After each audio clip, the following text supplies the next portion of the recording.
이재명다운 그 새로움, 음. 이재명 정부는 어떻게 다를 것인가, 뭐 음. 구성원의 포용성이라든지 음. 아니면 좀 수평적인 문화라든지 뭐 이런 것들이 음. 좀 더 우리가 좀 더 고려했으면 좋겠다. 최지은의 오늘.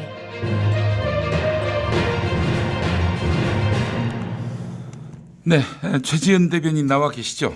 네, 안녕하세요. 최지은입니다. 네, 자, 이 최지은 대변인께서 이제 대변인이 되셨어요. 네, 다시 그렇습니다. 선대위 대변인 되셨어요. 근데 얼마 네, 전에 그 SNS에다가 그 네, 현재 선대위가 그 제 역할을 못 하고 있다 이런 취지로 글을 올리셨죠?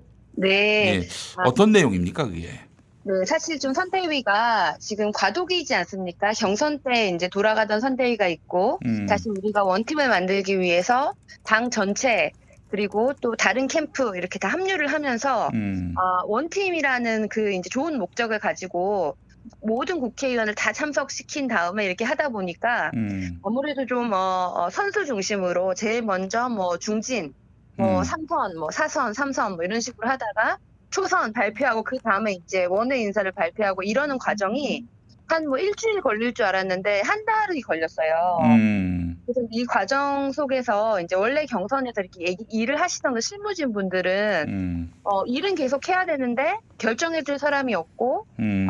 또 이게 자기가 이 일을 해도 되는지 뭐 임명이 안 받았으니까 음. 모르겠고 이런 상황이 너무 오래 걸렸고 또 음. 이 새로 임명을 받으신 분들도 열심히 하시는 분들도 있지만은 또 음. 아직까지 뭐 잘 이 과도기에 뭐 어떻게 되나 이렇게 보고 계시는 분들이 많아서 이 과정에서 좀 우리가 좀 이렇게 민첩함, 뭐 이렇게 신속함 이런 것을 좀 잃어버렸다. 음. 이런 것에 대한 좀 내부 각성이고, 근데 이게 뭐 우리가 잘 못한다, 뭐 이렇게 이 얘기가 끝나는 것이 아니고, 그 과정에서도 굉장히 묵묵히 열심히 하시는 분들이 있어서 지금 나아가고 있고, 음. 뭐 앞으로 잘 될 것이다. 제가 좀 이런 식으로 썼는데, 아무래도 이 비판에 대한 목소리가 더 여론에는 더 많이 쉽게 공개돼 가지고 음. 조금 이렇게 저뿐만 아니라 또 마침 뭐 여러분이 또 선대위 그 구성에 대해서 비판을 하시는 분들이 있어서 좀 부각이 된 면이 있습니다. 음. 그런데 사실 이거는 뭐 사실 한번 거쳐야 되는 것 같고요. 이 네. 과도기에 한번 음. 뭔가 좀 더 나은 방향으로 가기 위해서 음. 필요한 논쟁도 하고 좀 이게 빨리 신속히 가야 될 것 같은데, 다만 인제 이 선대위의 이 핵심 구성원들이 굉장히 지금 각성하고 있고 음. 조금씩 나아지고 있고 네. 이러니까 우리가 인제 절박함을 잃으면 안 되지만 너무 음. 과도한 걱정은 하지 않으셔도 된다. 음. 이렇게 말씀드리고 싶고요. 네. 이 과정에서 그냥 뭐 모든 것이 결정돼서 막 잘 되는 그런 선거는 사실은 선거가 원래 이렇게 혼란스럽더라고요. 저도 몇 번 해 보니까. 음. 그래서 그냥 이 과정에서 우리가 각자 할 일을 찾아 가지고 네. 이렇게 우리가 1%씩 조금씩 올려보자 이런 마음으로 각자 이렇게 하는 것이 가장 빠른 솔루션이다. 음. 그래서 이제 할 일을 묵묵하게 인제 우리 저를 포함해서 다 이렇게 하겠다 이런 말씀드립니다. 네. 그래요. 그 뭐 좋은 말씀인데 근데 지금 선대위가 뭐 제대로 그 가동되고 있는 거 맞냐라고 우려하시는 분들이 많이 계신데 네. 아니 그 뭐 솔직히 한번 우리 저 네티즌들 앞에서 아 우리 잘 되고 있다 이렇게 말씀하시는 것도 좋지만은 네. 이게 뭔가 좀 이게 저 생동했으면 좋겠는데 그게 뭐 이를테면은 뭐 민주당에서 이런저런 뭐 홍보 짤이라도 이거 좀 공유 많이 해달라 뭐 이런 거라도 좀 뭐 네. 나오고 그래야 되는데 그런 것도 마땅치 않고 그리고 이 용광로 선대위 뭐 좋긴 한데 이게 그 평소에 또 그 전에 열심히 또 네. 이렇게 활동했던 경선 과정에서 그렇게 활약했던 우리 저 최지은 대변인 같은 사람들 이런 사람들은 잘 보이지 않고 그 국회의원 중심으로 해가지고 굉장히 그 한 자리 외에는 뭐 이렇다 할 그 한 자리 얻는 거 외에는 이렇다 할 뭐 활동이 뚜렷하지 않은 이런 모습을 좀 보이는 그런 행태가 우려된다는 목소리도 있습니다만은 이게 이제 뭐 꼭 국회의원이냐 아니냐를 떠나서 네. 이제 일하는 사람 중심으로 일 성과를 중심으로 한번 어떻게 하면 조직이 좀 더 효율적일 수 있을까에 대한 논의는 좀 필요해 보입니다. 어떻게 하면 일이 잘 될까? 그래서 뭐 홍보라고 하면 어떻게 하면 뭐 이 속도와 이 양을 좀 더 우리가 충족시킬 수 있을까? 여기에 대해서 그러면 그걸 가장 잘하기 위해서 어떤 식으로 구성을 해야 될까? 이 효율성, 신속성에 대한 게 하나가 있고요. 또 다른 것은 또 이 선대위가 주는 메시지인 것 같습니다. 네. 우리가 인제 그 이재명 다움이라는 것이 인제 일을 잘하고 그다음에 기존의 여의도 문법이 아니고 네. 인제 마이너리티였는데 뭐 영선인데도 지금 이렇게 대통령 후보가 되고 이런 이재명 다움하고 국회의원들 선수별로 뭐 3선, 4선 이렇게 인제 마치 직급처럼 네. 이렇게 하는 거하고는 좀 이건 관료적이고 오히려 잘 어울리지 않고 오히려 우리가 지금 2030 뭐 청년 뭐 소외계층 뭐 이런 얘기를 하면 오히려 그런 분들을 더 선대위에 전진 배치를 하고 그렇죠. 다양한 세대 그게 오히려 그 선대위 구성 자체가 한 가지 선거 메시지지 않습니까? 네. 이제 좀 그런 것까지 우리가 좀 더 고민을 해야 될 것 같은데 안 한 건 아니고요. 우리가 인제 첫 번째 공약이 성장이니까 예. 그 전환적 공정 성장이니까 제일 처음에 전환적 공정 성장위원회를 만들고 실용외교위원회를 만들고 이런 활동을 하긴 했는데 네. 우리가 인제 딱 느끼기에 그래서 이재명다운 그 새로움, 이재명 정부는 어떻게 다를 것인가, 뭐 구성원의 포용성이라든지 아니면 좀 수평적인 문화라든지 뭐 이런 것들이 좀 더 우리가 좀 더 고려했으면 좋겠다. 이거는 제 개인적인 의견이고요. 네. 근데 이제 앞으로 시간이 있으니까 지금 이렇게 막 뭐 비판도 하고 뭐 욕도 먹고 이러다가 또 아주 빨리 좀 좋아지기를 바라고 이게 다 더 잘 되기 위한 이제 건전한 비판들이고요.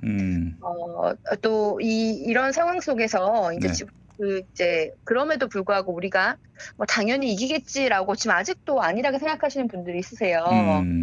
그래서 좀 절박함은 좀 잃어버리지 않아야 되는데 네. 이 지지율 격차가 있어도 뭐 그냥 컨벤션 효과일 거야. 뭐 1, 2주 지나면 없어질 거고 우리가 이길 거야. 이렇게 좀 안일하게 생각하시니까 이 다급이 어떻게 조금 더 하자 이런 마음이 조금 없을 수도 있을 것 같아요. 그래서 거기에 대해서는 우리가 굉장히 조심해야 된다. 이런 말씀을 드립니다. 네, 알겠습니다. 잘해 주시길 바라면서 선대위 걱정이 없도록 애써 주시기 바라겠습니다. 그리고 무엇보다도 선대위는 당이 중심이 아니라 후보가 중심이 돼야죠. 또 후보가 가장 편하고 능률적으로 일할 수 있도록 뒷받침해 줘야 되는 것이고. 뭐 그래서 국회의원들 한 자리 하는 거 그거보다 더 중요한 게 당선 아니겠습니까? 네. 그 당선을 위해서는 또 후보 중심으로 선대위가 일할 수 있는 구조로 좀 재편됐으면 하는 그런 바람이 있고요. 너무 그냥 자리만 차지하고 말이죠. 일은 안 하고. 그래놓고 나중에 예를 들어서 뭐 그런 일은 없겠지만은 불행한 결과가 나오면은 또 그때 후보 탓할 거 아니겠어요? 안 봐도 비디오죠. 네.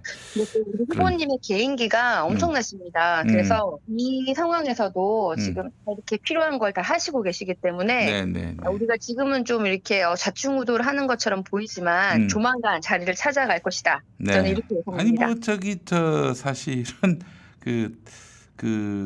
그동안은 우리가 선거 여러 번 봤지만은 결국 이재명이 혼자 했어요, 사실은. 그렇게 보면은 정확할 겁니다. 예. 네. 알겠습니다. 자, 우리 다음 소식으로 한번 들어가 보면은 종합부동산세 관련해서 완화를 공언하는 윤석열. 이제 곧 종합부동산세 과세가 이루어지게 될 것이고요. 뭐 이런저런 불만의 목소리가 나올 것이고 열심히 또 보수 언론이 이걸 증폭할 텐데 그 시기에 맞물려 가지고 지금 선거 전략 차원에서 종부세 무력화를 얘기한 게 아닌가 하는 생각이 듭니다. 어떻게 보십니까? 네, 이 종부세 완화하자, 뭐 이걸 뭐 폐지까지 검토하겠다 이 소식을 보고 저는 이분이 뭐 대통령 후보가 아니고 강남의 구의원 후보인가 이런 생각을 했습니다. 네, 그렇죠. 지금 종부세는 우리 국민의 1.7% 정도 지금 한 70여만 명 정도가 내시는 건데요. 그 중에서도 특히 1가구 1주택 종부세는 좀 폐지하는 것까지 검토하겠다 이랬는데 그분들은 지금 8만 명이 안 되세요. 네. 전국에. 네. 1가구 1주택인데 그 집이 아주 고가라서 종부세를 내는 경우인데 그러면은 그분들은 뭐 강남의 그 가불병 지역 중에 한 지역의 유권자보다 작은 수준입니다.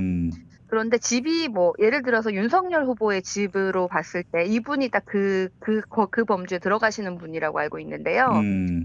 이제 62평대의 서초동에 있는 아파트에 사시는데 이게 공시지가는 한 15억 그리고 실제 가격은 한 30억 정도 하는 집이라고 해요. 네. 근데 이 집에서 지금 현행 그 종부세를 계산해 보면 한 110만 원 정도 나온다고 합니다. 근데 만약에 이분이 뭐 소득이 없거나 고령층이거나 이런 네. 경우에는 그마저 탕감을 해줘요. 그러면은 30억짜리 집 사는 사람이 110만 원이 없어서 못 내겠냐. 설사 그런 사람이 있다고 해도 그게 지금 급한 건지 아니면은 우리 정말 돈 없고 서민들 집이 없거나 아니면 지금 힘드신 자영업자 대책이 더 급한 건지 여기에 따라서 대통령이라면은 좀 그 경중을 생각해서 네. 과연 이게 지금 정부세를 전면 배치할 건가 이렇게 생각이 해야 되는데 네. 이분은 아마 주변에 항상 이렇게 서초 이런 분들만 있으셔서 이게 굉장히 큰 문제라고 착각하시는 게 아닌가 이런 생각도 들고 네. 아니면 뭐 셀프 감세 자기 세금을 줄이려고 이러시나 뭐 이런 생각도 들고요. 그리고 이 지금 종부세에 대해서 오해가 많은데 이 30억짜리에 110만 원 정도의 이 종부세를 마치 엄청난 것이냐 종부세를 내지 않는 수많은 분들이 세금 폭탄 이런 얘기를 하세요. 네. 그래서 이 잘못된 정보로 이 많은 종부세랑 관련 없는 사람들조차도 오히려 이것을 더 종부세 폐지를 더 좋아하는 이런 이제 이런 것을 이용해서 표를 얻으려고 하는 건가 뭐 여러 생각이 들긴 하는데 사실 이 종부세는 2%를 위한 부자 감세고 네. 이것이 과연 필요한 일인가? 또 우리가 지난 8월에 이 기준조차도 완화를 해가지고 지금 공시지가 9억에서 11억으로 올라간 사람들만 11억 미만의 주택자가 이제 종부세를 내는 상황이거든요. 네. 그래서 이마저도 더 완화하고 더 폐지를 하는 것이 과연 누구에게 도움이 되나 이런 것에 대해서 좀 안타까운 마음이 있습니다. 네, 그래요. 하여튼 이 사람 뭐 개념이나 알고 그렇게 얘기했나 모르겠어요. 예. 아니 네. 청약 통장도 모르는 사람이 종부세에 대해서 얘기할 수 있는가 또 의문이 들기도 하고 말이죠. 예. 네, 그렇습니다. 자, 그래요. 그 김혜경 여사 네. 관련한 가짜 뉴스 뭐 사실 좀 당의 대응이 좀 늦었다 이런 좀 비판도 나오는 편인데 네. 이게 너무 악의적이에요. 이건 좀 확실하게 뒤늦게라도 좀 책임을 물어야 하지 않겠나 싶은데 어떻게 네, 보십니까? 이 맞습니다. 사건의 좀 전말을 말씀해 주시겠습니까? 뭐 낙상 사고가 있으신 다음에 그게 이제 캠프에 오전 정도 전달이 됐는데 오후 4시 정도 뭐 실제 상황이 이렇다 이렇게 저희가 공식적으로 이제 이게 이제 캠프 측에서 이렇게 얘기를 했어요. 낙상을 하셨고 몇 반을 꼬매셨고 응급실에 가셨고 그랬는데 그 사이에 굉장히 말도 안 되는 허위 뉴스 뭐 무슨 뭐 가정 무슨 폭행이 있었다 뭐 이런 말도 안 되는 그 허위 뉴스들이 야당 쪽 지지자 성향이 많은 그런 온라인 매체 이런 데서 빠르게 확산이 되었다고 해요. 네. 그래서 우리가 그걸 좀 더 사실관계를 빨리 밝혀서 그걸 좀 원천 했어야 됐다.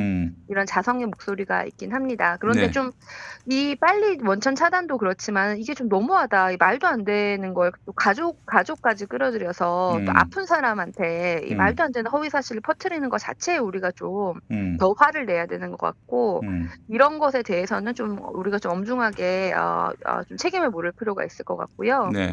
또 최근에는 여사님, 그 후보님, 사모님의 경우에는 막 기자들이 5명씩 붙어가지고 글쎄 과도하게 거의 뭐 스토킹처럼 이렇게 경쟁을 하면서 뭐 검은 옷을 입은 여성 사진을 뭐 김혜경 뭐 여사다 이렇게 해서 나가기도 했는데 사실도 아니고 실제로 그렇지도 않은데 확인도 안 하고 너무 막 이 과대한 경쟁으로 지금 오보를 이렇게 하고 있는 거는 잘못된 거죠. 네. 네, 상대적으로 저쪽 후보의 경우에는 뭐 지금 도이치모터스 주가 조작 관련해서 소환 조사도 받아야 되고 막 이런 정말 의혹들이 있는데 보도를 거기에 하네요. 대해서는 네. 상대적으로 보도를 안 하는 것이 좀 이건 좀 너무했다 이런 생각이 듭니다. 네.